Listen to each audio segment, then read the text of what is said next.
అందరికీ నమస్కారం. నేను విష్ణు నాగిరెడ్డి. గడిచిన 4 సంవత్సరాలు చూసాం. తెలుగుదేశం కానీ వైసీపీ పార్టీ కానీ మనకు రావాల్సిన నిధుల్ని తీసుకురావడంలో ఏమాత్రం కూడా సరైన దారిలో ముందుకెళ్లలేదు. వాళ్ళు ఎందుకు వెళ్ళలేదు? కేసులకు భయపడి వెళ్ళట్లేదా? ఇంకో దానికి భయపడి వెళ్ళట్లేదా? బీజేపీని చూస్తే పోసుకుంటున్నారా అనేది మాత్రం మనకు తెలియదు. కానీ ఒకటి మాత్రం నిజమండి, మన రాష్ట్రానికి చిత్తశుద్ధి లేకుండా ఏది తీసుకురాకుండా చాలా దారుణాతి దారుణంగా రాజధాని లేని రాష్ట్రాన్ని చాలా దారుణంగా చేసేసిన మాట వాస్తవం అండి. మీరు ఏమీ చేయలేకపోతే ఈ రోజున పవన్ కళ్యాణ్ గారు ముందుకు వచ్చి జేఎఫ్సీని ఫామ్ చేశారు.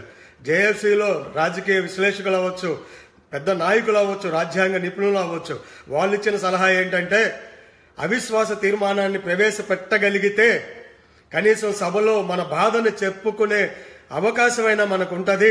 ఆ బాధని 10 మంది అంటే బీజేపీని వ్యతిరేకించే పార్టీలు అవ్వచ్చు, లేదా మనకు రావాల్సిన నిధులని తీసుకురావడంలో మనకి సపోర్ట్ చేసేటువంటి టీఆర్ఎస్ లాంటి పార్టీ అవ్వచ్చు, మనకు సపోర్ట్ చేసి మన డిస్కషన్స్ పార్లమెంట్ లో జరగగలిగితే ఎంతో కొంత న్యాయం చేసే అవకాశం ఉంది అని పవన్ కళ్యాణ్ గారు అవిశ్వాస తీర్మానం గురించి మాట్లాడితే, చంద్రబాబు నాయుడు గారేమో అవిశ్వాస తీర్మానం వల్ల ఉపయోగం లేదన్నారు. అంటే ఆయన భయపడుతున్న మాట మనకు కనపడతా ఉంది. సరే, అది వదిలేద్దాం. జగన్మోహన్ రెడ్డి గారు మాత్రం ఒక అడుగు ముందుకేసి ధైర్యంగా మేము రెడీ అవిశ్వాస తీర్మానానికి, కానీ మాకు ఉందే 5 ఎంపీలు, ఆ 5లో 4 మీ పార్ట్నర్ లాక్కెళ్లిపోయాడు, ఉంది ఒక ఎంపీ అంటున్నారు. రైట్, పవన్ కళ్యాణ్ గారు మీ సవాల్ని తీసుకున్నారు, ఇవాళ స్వీకరించారు. ఏం చెప్తున్నారు?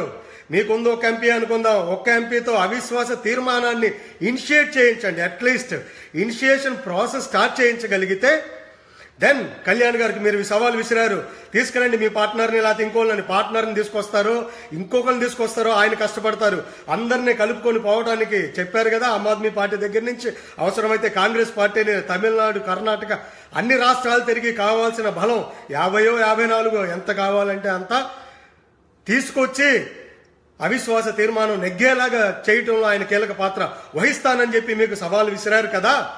సో దయచేసి ఈ సవాల్ని మీరు స్వీకరించండి. ఉన్న ఒక్క ఎంపీ చాలు, మాకు అది కూడా లేరు, ఉంటే మేమే పెట్టేవాళ్ళం. సో ఉన్న ఒక్క ఎంపీతో మీరు దయచేసి అవిశ్వాస తీర్మానాన్ని ముందుకు తీసుకెళ్లడంలో కృషి చేయండి, చిత్తశుద్ధి నిరూపించుకోండి. ఎందుకంటే ప్రజలందరికీ కనపడతా ఉంది, మీరు ఇక్కడ చంద్రబాబు నాయుడిని తిట్టిన దాంట్లో కనీసం 1% కూడా బీజేపీని కానీ నరేంద్ర మోడీ గారిని కానీ మీరు విమర్శించకుండా ముందుకెళ్తున్నారు. ఇది చాలా దారుణంగా ఉంది. మీ ఎంపీలు చూస్తే రాజ్యసభలో కానీ లోక్సభలో కానీ ప్లకార్డులు పట్టుకుంటారు, కావాలి కావాలి ప్రత్యేక హోదా అంటారు. నరేంద్ర మోడీ గారు రాగానే ప్లకార్డు ఇక్కడ పెడతారు, సార్ గుడ్ మార్నింగ్ సార్ అంటారు. ఏంది మీకు ఆ భయం ఏంటి? ఇదే మీకు నిజంగా చిత్తశుద్ధి ఉండి కేసులు అంటే మీకు భయం లేకపోతే నిజాయితీగా మనకు, అంటే ఇది ఇక్కడ సవాళ్లు కాదండి. జగన్మోహన్ రెడ్డి గారు కావచ్చు, జగన్మోహన్ రెడ్డి గారి పార్టీ వాళ్ళు కావచ్చు, ఒకటి చెప్తున్నాను, సవాళ్లు ప్రతి సవాళ్లు కాదు సార్. ప్రజలకు రావాల్సింది, నిజంగా తీవ్రమైన నష్టం జరిగింది ఆంధ్రప్రదేశ్కి. రావాల్సిన నిధులు ఏవీ రాలేదు, వచ్చిన అరాకొరో మింగేశారు. రాజధాని లేదు, డబ్బులు లేవు, ఉద్యోగాలు లేవు, వైద్యం లేదు, ఏమీ లేకుండా నిజాయితీగా అసలు నిజంగా ప్రజలకి ఏమీ లేకుండా ఇబ్బందులు పడుతూ ఉన్నారు. మీరు మన రాజకీయ పార్టీ, మీ రాజకీయ పార్టీ కాకుండా చిత్తశుద్ధిగా అందరిని కలుపుకొని వెళ్ళటానికి ట్రై చేయండి, క్రెడిట్ మీరే తీసుకోండి అని చెప్పారు పవన్ కళ్యాణ్ గారు కూడా. మా క్రెడిట్ వద్దు సార్, మా పార్టీకి కానీ మాకు కానీ క్రెడిట్ అస్సలు వద్దు. మాకు కావాల్సింది ప్రజలకు అల్టిమేట్ గోల్ మాదేంటంటే ప్రజలకు రావాల్సిన నిధులు రావాలి, మన రాష్ట్రానికి కావాల్సినటువంటి ప్రత్యేక హోదా కావాలి, నిజాయితీగా పనిచేయాలి. ఇది ఒక్కటే కావాలి కళ్యాణ్ గారికి. కొత్త రాజకీయం తీసుకురావడానికి వచ్చారు కానీ కొత్తగా క్రెడిట్లు తీసుకెళ్ళడానికి ఆయన రాలేదు. అలాంటివి అవసరం లేదు.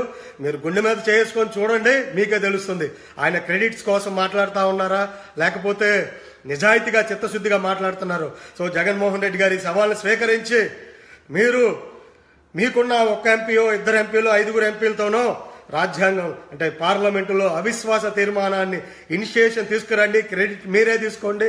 పవన్ కళ్యాణ్ గారు ఎంత కష్టపడాలో అంత కష్టపడతారు. మార్చి 4-5 డేట్స్ ఇచ్చారు మీకు. ఎందుకంటే ఈ సమావేశాల్లో మాట్లాడుకోగలిగితే మనం నిజంగా ఎంతో కొంత రీచ్ అవుతుంది, దేశంలో ఉన్న ప్రజలందరూ చూస్తారు.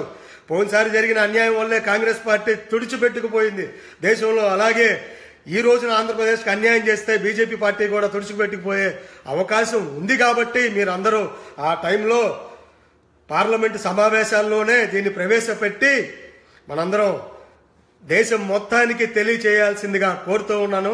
అన్ని పార్టీలు కూడా మద్దతు ఇస్తాయి ఖచ్చితంగా. బీజేపీకి వ్యతిరేకంగా ఉండే అవ్వచ్చు, మనకు సపోర్ట్ చేసే పార్టీలు అవ్వచ్చు, అన్ని పార్టీల మద్దతును మనం కూడగట్టుకొని ముందుకెళ్ళగలిగితే ఖచ్చితంగా నిధులు ఎవరి కోసం ఎవరో లేదా పార్టీ అడ్రస్ కూడా గల్లంతయ్యే అవకాశం ఉంది. దయచేసి ఇది గుర్తించి మన రాష్ట్రానికి రావాల్సిన నిధులను తీసుకురావడంలో, ప్రత్యేక హోదాను తీసుకురావడంలో మీ వంతు కృషి చేయాల్సిందిగా నేను విజ్ఞప్తి చేస్తా ఉన్నా మా పార్టీ తరఫున నుంచి. అలాగే మీకు నిజంగా భయం లేకపోతే, బీజేపీ అంటే కేసులు ఉంటాయని ఇంకోటి ఉంటాయని భయం లేకపోతే, తడిచిపోకపోతే రండి, ముందుకు రండి, మీకు మేము సపోర్ట్ ఇస్తాం.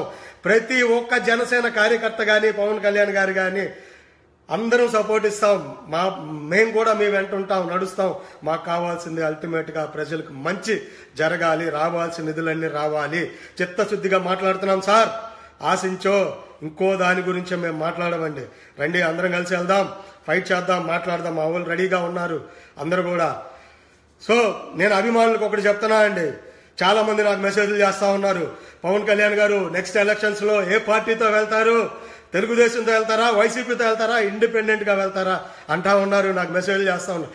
ఏ పార్టీతో వెళ్ళినా ఆయన నిర్ణయం కొంచెం అటు ఇటుగా ఉండొచ్చేమో గాని, చిత్తశుద్ధిలో గాని, ఆయన నిజాయితీలో గాని ఎక్కడ కూడా అటు ఇటుగా ఉండదండి. కేవలం నిజాయితీ పరుడు అంతే. ఆయన ఏ నిర్ణయం తీసుకున్నా మనందరం ఆయన వెంట ఉండాల్సిందే.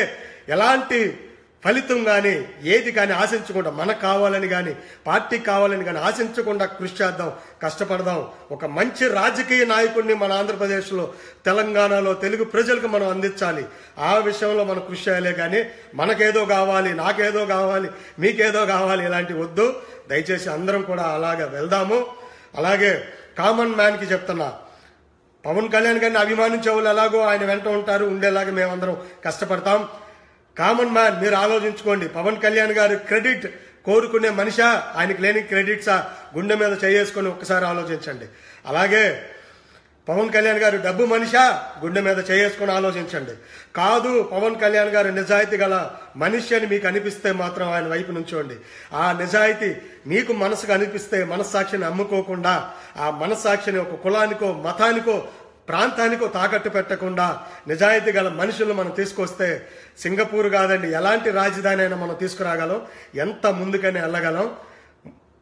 అది ఆలోచించుకోండి సార్. మళ్ళీ చెప్తా ఉన్నా అందరికీ జై హింద్. ఏంటండి, వీడియో నచ్చిందా? అయితే ఓ లైక్ వేసుకోండి, లేదంటే ఓ కామెంట్ చేయండి. ఎప్పటికప్పుడు మా వీడియోస్ చూడాలంటే సబ్స్క్రైబ్ చేసుకోండి.